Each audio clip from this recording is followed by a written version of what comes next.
सबसे पहले सावन की शुरुआत हो चुकी है और सभी शिव भक्तों को हर हर महादेव, भोलेनाथ सब पे कृपा बरसाए रखें।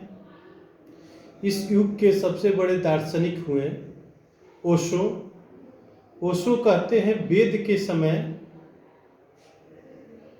देवता जो हैं धरती पे चलते हुए मालूम पड़ते हैं।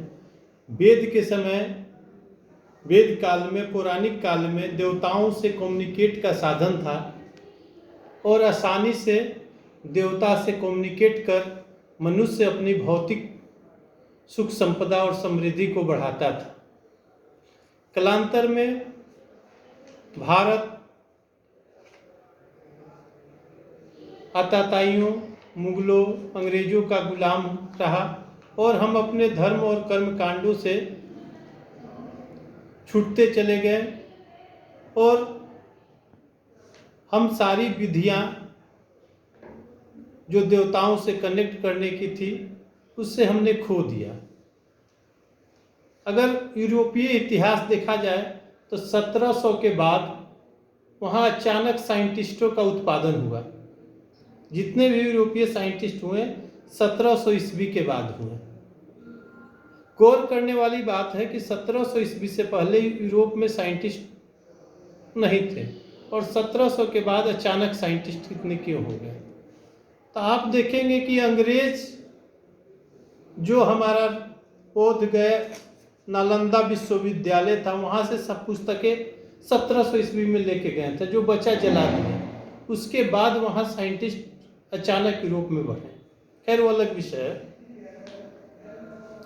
तो ओशो कहते हैं और इस दिशा में आज बहुत से लोग कार्य भी कर रहे हैं विधियों को खोजने में, लेकिन मनुष्य को इस पे विश्वास नहीं होता। क्यों नहीं होता? क्योंकि मार्केट में अगर 10 संत ओरिजिनल हैं तो 1000 संत डुप्लीकेट हैं और साधारण मनुष्य को डुप्लीकेट ही ज़्यादा मिलते हैं, ओरिजिनल कम मिलते हैं। हमारे हरे राम भाई हैं, ये कहते हैं कि अभी तक इनको ढोंगी शादियों से भेंट हुआ। क्यों? क्योंकि मार्केट में उनकी संख्या ज़्यादा है। लेकिन ढोंगी अगर है, कहीं नकली बिक रहा है तो इसका मतलब असली कहीं ना कहीं है। 500 का नकली नोट मार्केट में आसानी से चलाया जा सकता है क्योंकि 500 का असली नोट है मार्केट में। 700 का नकली नोट नहीं चलाया जा सकता है। तो बहुत से लोग इस विधि पे कार्य कर रहे हैं, देवताओं से सहयोग लेके भारत को फिर उज्जवल बना रहे हैं। मेरे देखे 3 संत मेरे होंगे हजारों भारत में, जो देवताओं से संपर्क करके भारत के कल्याण में लगे हैं। मेरे देखे 3 संत अभी मीडिया के माध्यम से जो दिख रहे हैं कि जगत कल्याण में लगे हैं। एक बागेश्वर धाम जो हनुमान जी, बालाजी से सहयोग प्राप्त कर जगत कल्याण कर रहे हैं। एक प्रदीप मिश्रा जी हैं जो भोलेनाथ से सहयोग प्राप्त कर जगत कल्याण कर रहे हैं। एक ओशो सिद्धार्थ समर्थ गुरु, वो भी हनुमान जी, विष्णु जी, शिव जी तीनों से सहयोग प्राप्त करके जगत कल्याण कर रहे हैं।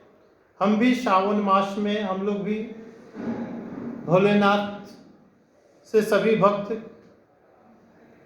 संपर्क कर भारत देश के कल्याण के लिए भोलेनाथ से प्रार्थना करें ताकि भारत के अंतिम व्यक्ति जो है, अंतिम तबका जो है, उनके घर में भी समृद्धि आवे, भारत में लिविंग वेज लागू हो।